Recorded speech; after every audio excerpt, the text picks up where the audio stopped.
हरे कृष्णा सभी को। आप सबका एक बार और स्वागत है श्रीमद् भागवतम की क्लास में। तो लगभग हम श्लोक नंबर 21 तक स्टार्ट कर चुके थे, 21 तक पूरा कर चुके थे। अब श्लोक नंबर 22 से हमें स्टार्ट करना है। तो सबसे पहले भगवान श्री कृष्ण की प्रार्थना कर ले, उसके बाद श्लोक नंबर 22 से स्टार्ट करते हैं। ओम नमो भगवते वासुदेवाय। जन्मादस्य यतोऽन्वयादितश्चार्थस्विज्ञस्वराट् तेने ब्रह्महृदायादिकव्ये मुह्यन्ते सूर्याः तेजोवारिभृतां यथा विनिमयो यतते सर्गो मनीषा धाम्ना स्वेन सदा निरस्तकुहकं सत्यं परं धीमहि। नारायणं नमस्कृत्य नरं चैव नरोत्तमं देवीं सरस्वती व्यासं ततो जयमुदीरयेत्। हरे कृष्णा कृष्णा कृष्णा हरे हरे, हरे राम राम राम हरे हरे, हरे कृष्णा। तो लगभग हमने पिछले श्लोक में देखा किस प्रकार से ध्रुव ने तपस्या की और भगवान श्री हरि ने ध्रुव जी को दर्शन दिए और उसके पश्चात ध्रुव जी को वरदान दे रहे थे प्रभु। अब आगे भगवान श्री हरि कहते हैं, प्रस्थिते तु वनं पिन्ना पितरा गत्वा गां धर्म संश्रयः शतीं त्रिशद्वर्ष सहस्त्रं रक्षिता वया हतेन्द्रियः। भगवान श्री हरि कहते हैं, जब तुम्हारे पिता तुम्हें अपने राज्य का शासन देकर जंगल के लिए प्रस्थान करेंगे तो तुम लगातार 36,000 वर्षों तक सारे संसार पर राज्य करोगे और तुम्हारी सारी इंद्रियां उतनी ही शक्तिशाली बनी रहेंगी जितनी कि वे आज है। तुम कभी वृद्ध नहीं होगे। फिर आगे भगवान श्री हरि कहते हैं, तवद्भ्रात युरत में नष्टे मृग यायाम तू तन्मनः अन्वेषन्ति वनं माता दाव अग्नि सा प्रावेक्ष्यति। अब यहाँ पे भगवान श्री हरि कहते हैं, निकट भविष्य में तुम्हारा भाई उत्तम जंगल में शिकार करने जाएगा और जब वह शिकार में मग्न रहेगा तो मार मार डाला जाएगा। तुम्हारी भी माता सुरुचि अपने पुत्र की मृत्यु से पागल होकर उसकी खोज करने जंगल में जाएगी, किंतु वहां पर दावा अग्नि में मारी जाएगी।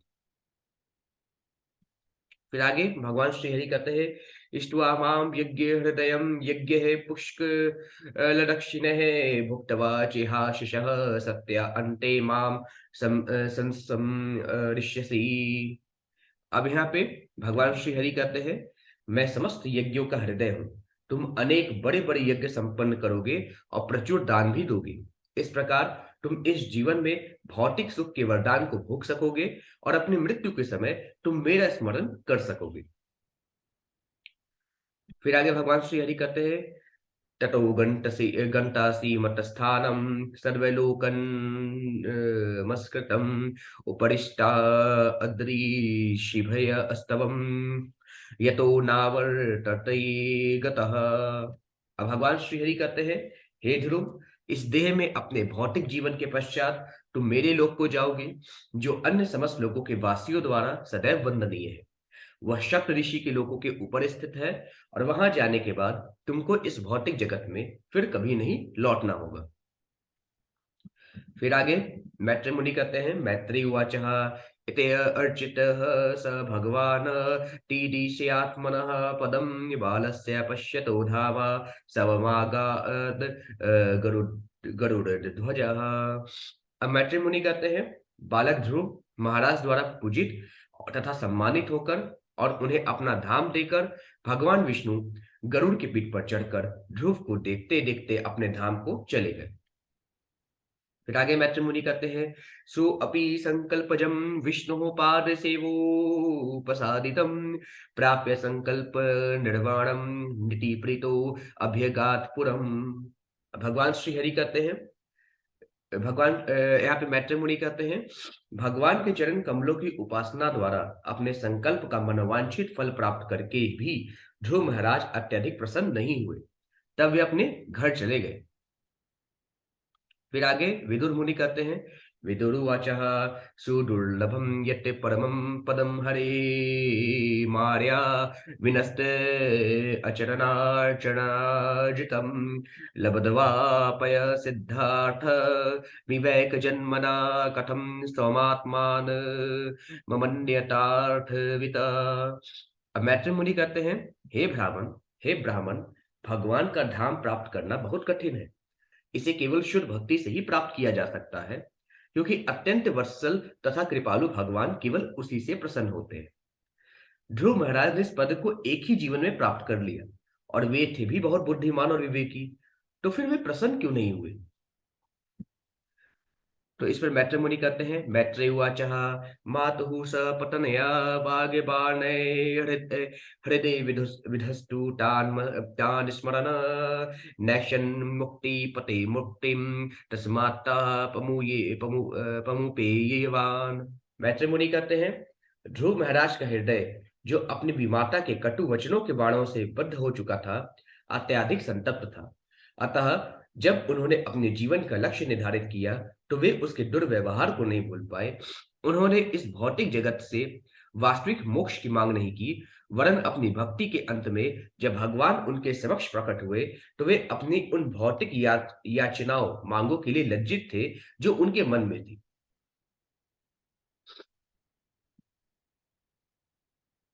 फिर आगे मैत्री मुनि कहते हैं कि अब ध्रुव महाराज, जब उनकी मृत्यु का समय था, भगवान उनके सामने आए, तो ध्रुव महाराज क्या कहते हैं, ध्रुवाच समाधिना नैक भवेन यत् पदम विदुः सनन्दादय उडर्वरेतसः मासैरहं शरीभरमुच्य पादयो अक्षशाया मुपेत्या पगतः पृथ अंगमतिः।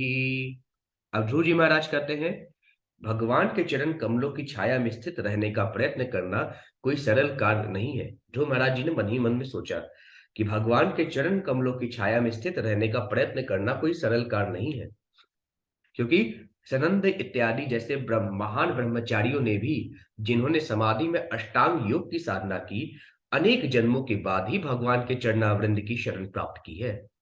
मैंने तो यह 6 महीनों में ही वही फल प्राप्त कर लिया, तो भी मैं भगवान से भिन्न प्रकार से सोचने के कारण मैं अपने पद से नीचे गिर गया हूँ।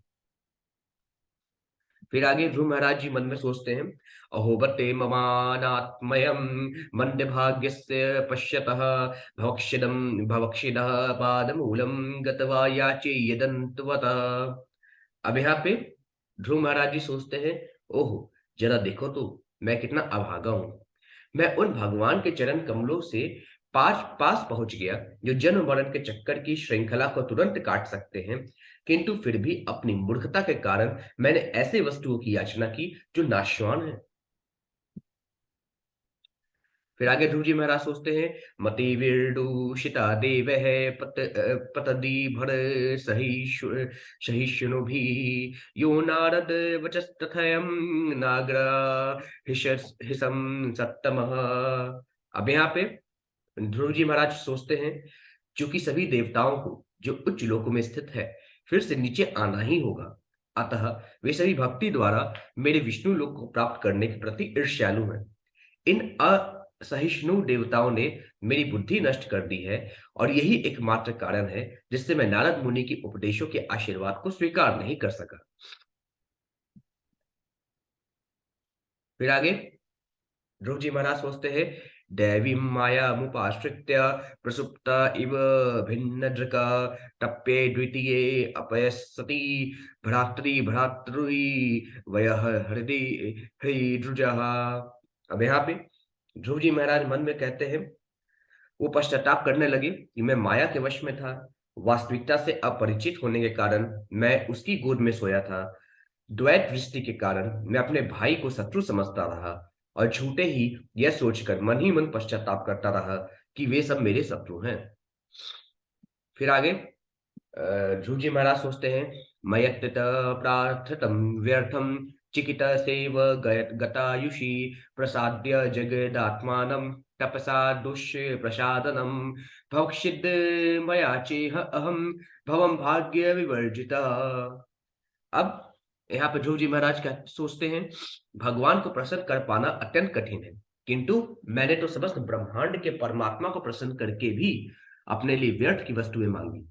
मेरे कार्य ठीक वैसे ही है जैसे पहले से किसी मृत व्यक्ति का उपचार करना है। जरा देखो तो मैं कितना अभागा हूं कि जन्म तथा मृत्यु की श्रृंखला को काटने में समर्थ परमेश्वर से साक्षात्कार कर लेने पर भी मैंने फिर उन्हीं दशाओं के लिए पुनः प्रार्थना की। फिर आगे ध्रुव जी महाराज सोचते हैं, स्वराज्यम यक्षतो मौढ़्यान मानो मे भिक्षितो बत ईश्वरा ईश्वराक्षिण्य पुण्येन फलीकारानि वाधनः। अब यहाँ पे ध्रुव जी महाराज सोचते हैं, पूरी तरह अपनी मूर्खता और पुण्य कर्मों की न्यूनता के कारण ही मैंने भौतिक नाम, यश तथा संपन्नता चाहिए। यद्यपि भगवान ने मुझे अपनी निजी सेवा प्रदान की थी, मेरी स्थिति तो उस निर्धन व्यक्ति की सी है जिस बेचारे ने महान सम्राट के प्रसन्न होने पर मुंह मांगी वस्तु मांगने के लिए कहे जाने पर अज्ञानवश चावल के कुछ कणे ही मांगे हो। फिर आगे मैत्रेय मुनि कहते हैं, मैत्रेय उवाचः न वै मुकुन्दस्य पदारविन्दयोरजोजुस्तात् भवादृशा जनाः वाक्ष्यन्ति तद्या अस्य मृते अथर्मात्मनो यद्यदि अक्षया लब्धमनः समृद्धयः। मैत्रेय मुनि कहते हैं, हे विदुर, आप जैसे व्यक्ति जो मुकुंद मुक्ति प्रदाता भगवान के चरण कमलों के विशुद्ध भक्त हैं और उनके चरण कमलों में भौरों के सदृश आसक्त रहते हैं, सदैव भगवान के चरण कमलों की सेवा में ही प्रसन्न रहते हैं, ऐसे पुरुष जीवन की किसी भी परिस्थिति में संतुष्ट रहते हैं और भगवान से कभी भी किसी भौतिक संपन्नता की याचना नहीं करते। फिर आगे मैत्रेय मुनि कहते हैं, आकर्णयात्म जमायांतम संपरेत्य यथा गतम राजा न सद्दधे भद्रम भद्रस्ते कुटो मम। अब यहाँ पे मैत्रेय मुनि कहते हैं, जब राजा उत्तानपाद ने सुना कि उसका पुत्र ध्रुव घर वापस आ रहा है, मानो मृत्यु के पश्चात पुनः जीवित हो उठे, तो उसे उस समाचार पर विश्वास नहीं हुआ, क्योंकि उसे संदेह था कि यह कैसे हो सकता है। उसने अपने को अत्यंत अभागा समझ लिया था, अतः उसने सोचा कि ऐसे सौभाग्य उसे कहाँ नसीब हो सकता है। फिर आगे मैत्रेय मुनि कहते हैं, श्रद्धाया वाक्यम देवर्षे हर्ष वेगेन धर्षितः वाताहर्तोर अति प्रीतो हारम प्रदान महाधनम। अब यहाँ पे मैत्रेय मुनि कहते हैं, यद्यपि उसे संदेश वाहक की बातों पर विश्वास नहीं हुआ, किंतु महर्षि नारद के वचन पर उसकी संपूर्ण श्रद्धा थी, अतः वह इस समाचार से अत्यंत भाव विवल हो उठा और हर्ष तिरेक में झट उसने संदेश वाहक को एक बहुमूल्य हार भेंट कर दिया। फिर आगे मैत्रेय मुनि कहते हैं, सदस्वं रथमारुह्यं कार्तस्वर परिष्कृतं ब्राह्मणैः कुलवृद्धश्च पर्यस्तो अमात्य बन्धुभिः शङ्खदुन्दुभिनादेन ब्रह्मघोषेण वेणुभिः निष्क्राम पुरात् टूर्णमात्मजा भिक्षेणोत्सुकः। अब यहाँ पे मैत्रेय मुनि कहते हैं, अपने खोए हुए पुत्र के मुख को देखने के लिए अत्यंत उत्सुक राजा उत्तानपाद उत्तम घोड़ों से खींचे जाने वाले तथा स्वर्ण जटित रथ पर आरूढ़ हुआ। वह अपने साथ अनेक विद्वान ब्राह्मण परिवार के गुरुजन, अपने अधिकारी तथा मंत्री और अपने सगे मित्रों को लेकर तुरंत नगर के बाहर चला गया। जब वह इस दल के साथ आगे बढ़ रहा था, तो शंख, दुदुम्भी, वंशी तथा वेद मंत्रों के उच्चारण की मंगल सूचक ध्वनि हो रही थी। फिर आगे मैत्रेय मुनि कहते हैं, सुनीति ही सुरुचि अश्चास्य महिष्यो रुक्म भूषिते आरुह्य शिबिकां साधर मुत्तमेना भिजगमतुः। अब यहाँ पे मैत्रेय मुनि कहते हैं, उस स्वागत यात्रा में राजा उत्तानपाद की दोनों रानियां सुनीति और सुरुचि और राजा का दूसरा पुत्र उत्तम दिख रहे थे। रानियां पालकी में बैठी थी। फिर आगे मैत्रेय मुनि कहते हैं, तम दृष्टो पवनाभ्यास आयांतम तरसा रथात अवरुद्ध अवरोहय नृपस्तु अर्णमाशाद्य प्रेम विह्वलः परिरेभे अंगजं दोर्भयां दीर्घो अत्यकण्ठे मनः श्वसन विश्वकसेनांग घृण संसर्प शर्हता शिशादबंधनम। अब यहाँ पे मैत्रेय मुनि कहते हैं, ध्रुव महाराज को एक उपवंश के निकट पहुंचा देखकर राजा उत्तानपाद तुरंत अपने रथ से नीचे उतर आए। वे अपने पुत्र ध्रुव को देखने के लिए दीर्घकाल से अत्यंत उत्सुक थे, अतः वे अत्यंत प्रेमवश दीर्घकाल से खोए अपने पुत्र का आलिंगन करने के लिए आगे बढ़े। लंबी लंबी सांसें भरते हुए राजा ने उनको अपने दोनों बाहुओं में भर लिया, किंतु ध्रुव महाराज पहले जैसे न थे। वे भगवान के चरण कमलों के स्पर्श से अत्यधिक उन्नति मिलने से पूर्ण रूप से पवित्र हो चुके थे। फिर आगे मैत्री मुनि कहते हैं, अथा जिघन्न मूर्धिना शिते नरयन वारिभिः सनापयामास तनयं जातोद्या ममो ममानोरथः। अब यहाँ पे मैत्री मुनि कहते हैं, ध्रुव महाराज के मिलन से राजा उत्तानपाद की चिर अभिलाषित श्राद्ध पूरी हुई। अतः उन्होंने बारंबार ध्रुव का सिर सूंघा और अपने ठंडे अश्रुओं की धारा से उन्हें नहला दिया। फिर आगे मैत्री मुनि कहते हैं, अभिवंद्य पितुः पादा वाशीभिश्चाभिमंत्रितः ननाम मातरो शीर्ष्णा सत्कृतः सजनाग्रणी। अब यहाँ पे मैत्री मुनि कहते हैं, तब समस्त सज्जनों में सर्वश्रेष्ठ ध्रुव महाराज ने सर्वप्रथम अपने पिता के चरणों में प्रणाम किया और उनके पिता ने अनेक प्रश्न पूछते हुए उनका सम्मान किया। तब उन्होंने अपनी दोनों माताओं के चरणों पर अपना शीश झुकाया। फिर आगे मैत्री मुनि कहते हैं, सुरुचि सतम समुत्थाप्य पादावनते भ्रकम परि अश्वजया जीवेति पार्श्व बाशप गदे गदया गिरा। अब यहाँ पे ध्रुव जी महाराज के लिए मैत्री मुनि कर रहे हैं, ध्रुव जी महाराज की छोटी माता सुरुचि ने यह देखकर कि निर्दोष बालक उसके चरणों पर नत है, उसे तुरंत उठा लिया, अपनी बाहों में भर लिया और अश्रुपूर्ण गदगद वाणी से आशीर्वाद दिया कि मेरे बालक चिरंजीवी हो। फिर आगे मैत्री मुनि कहते हैं, यस्य प्रसन्नो भगवान गुणे मैत्रेयादिभिः हरिः तस्मै नमन्ति भूतानि निमन्माप इव स्वयं। अब यहाँ पे मैत्री मुनि कहते हैं, जिस प्रकार स्वभावगत रूप से जल स्वतः नीचे की ओर बहता है, उसी प्रकार श्री भगवान के साथ मैत्रीपूर्ण आचरण के कारण दिव्य गुणों वाले व्यक्ति को सभी जीवात्माएं मस्तक झुकाती हैं। फिर आगे मैत्री मुनि कहते हैं, उत्तमश्च ध्रुव अश्चो भावन योग्यम योनियम प्रेम विहिवलो असंग अंगा दूत पुलका वस्त्रोद्यम मुहुरु हतुः। अब यहाँ पे मैत्री मुनि कहते हैं, उत्तम तथा ध्रुव महाराज दोनों भाइयों ने परस्पर अश्रुओं का आदान प्रदान किया। वे स्नेह की अनुभूति से विभोर हो उठे और जब उन्होंने एक दूसरे का आलिंगन किया तो उन्हें रोमांच हुआ आया। फिर आगे मैत्री मुनि कहते हैं, सुनीति रस्य जननी प्राणे भयो अपि प्रियम सुतम उप गुह्यम गुह्य जहावाधिम तद अंग स्पर्श निवृता। अब मैत्री मुनि कहते हैं, ध्रुव महाराज की असली माता सुनीति ने अपने पुत्र के कोमल शरीर को गले लगा लिया, क्योंकि वह उसे अपने प्राणों से भी अधिक प्यार करती थी। इस प्रकार वह सारा भौतिक शोक भूल गई, क्योंकि वह परम प्रसन्न थी। फिर आगे मैत्री मुनि कहते हैं, पयः स्तनाभ्याम सुस्त्राव नेत्रजः सलीलः शिवः तदाभिषि अचयमानाभ्याम वीर वीर सुवो मुहुः। अब यहाँ पे मैत्री मुनि कहते हैं, हे विदुर, सुनीति एक वीर माता थी। उसके अश्रुओं ने उसके स्तनों से बहने वाले दूध की धारा के साथ मिलकर ध्रुव महाराज के सारे शरीर को भिगो दिया। यह परम मांगलिक लक्षण थे। फिर आगे मैत्री मुनि कहते हैं, ताम ससम सुरजना राज्ञिम दृष्टया ते पुत्र आतिर्हा प्रतिलब्ध अश्चिरम नष्टो रक्षिता मंडलम भुवः।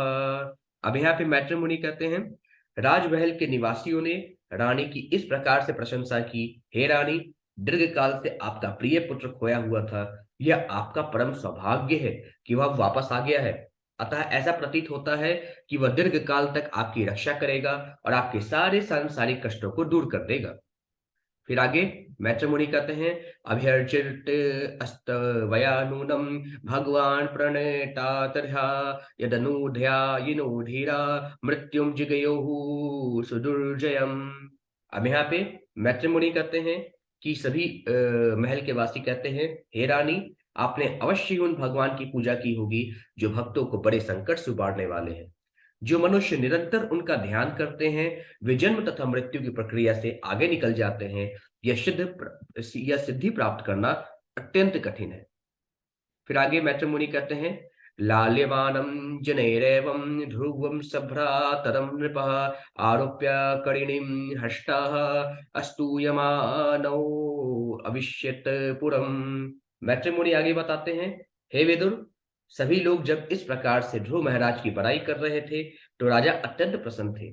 उसने ध्रुव तथा उनके भाई को एक दाहिनी हथिनी की पीठ पर सवार कराया। इस प्रकार वह अपनी राजधानी लौट आया, जहां सभी वर्ग के लोगों ने उसकी प्रशंसा की। फिर आगे मैत्र मुनि कहते हैं, तत्र तत्रो पसंगी कपटे लड़सन्म करतोरण है सवृंद है कदली अस्तंभ है पुग पुटश्च दद्विदध है।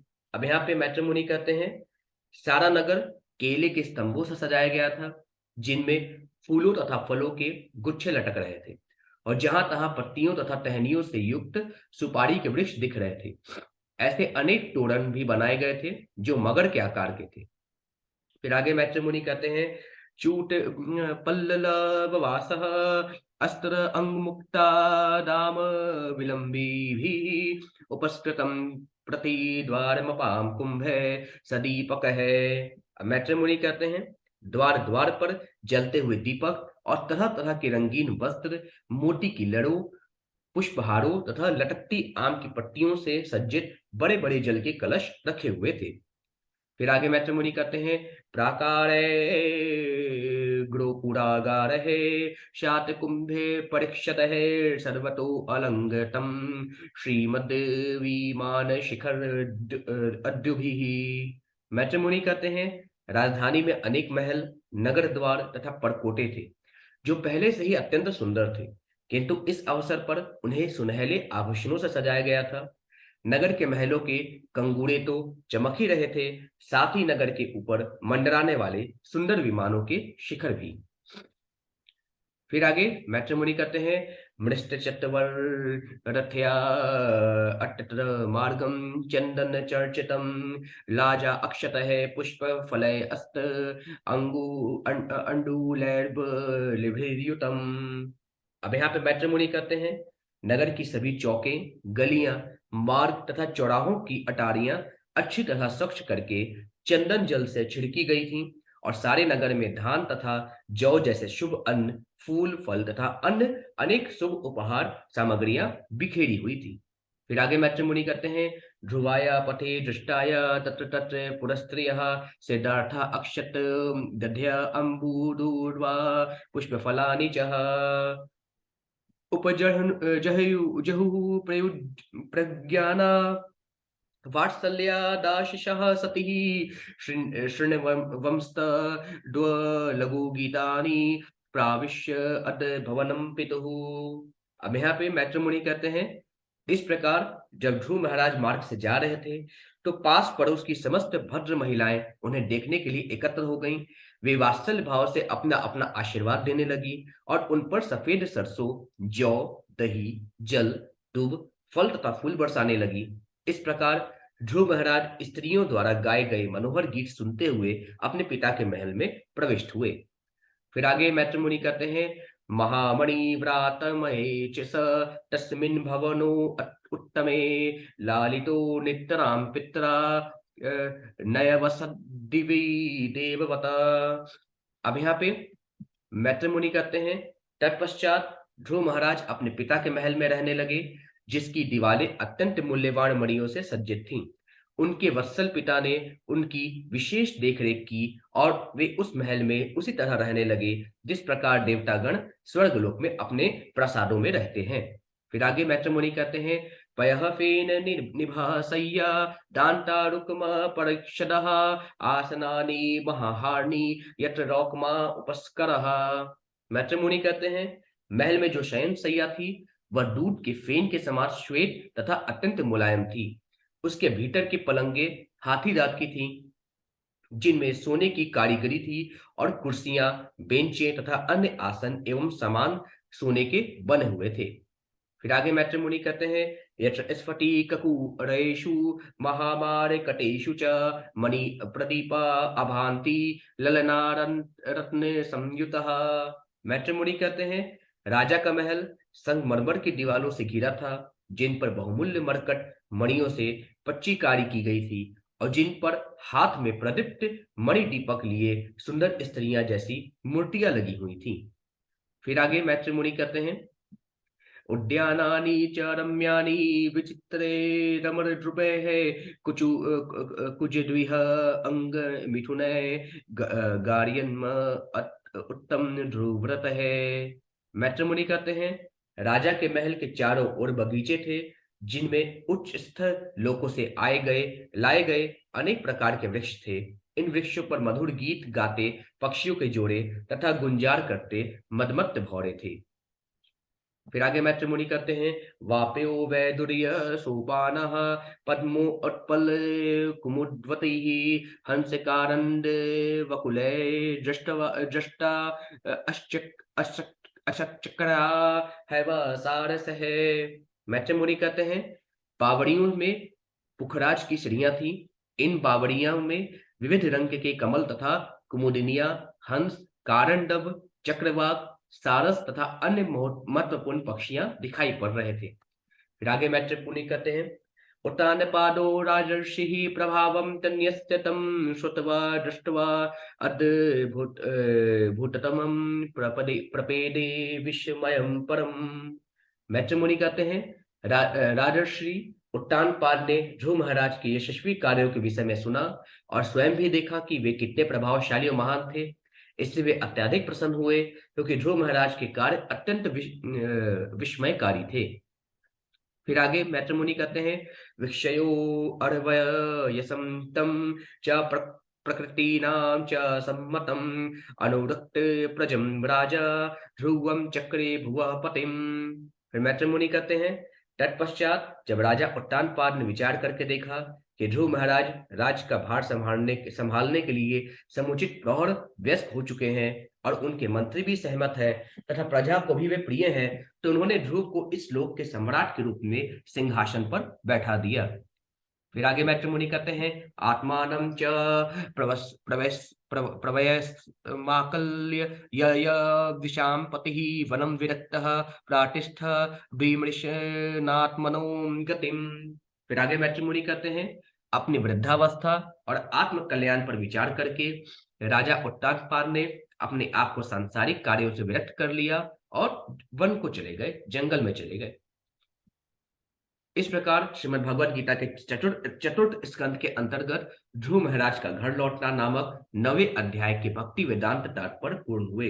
बोलिए श्री कृष्ण भगवान की जय, वृंदावन बिहारी लाल की जय, भक्त राज ध्रुव की जय। हरे कृष्णा। अब कल से चैप्टर नंबर 10 यक्षों के साथ ध्रुव महाराज का युद्ध, ये हम कल देखेंगे। आज के लिए बस इतना ही। सभी को हरे कृष्णा।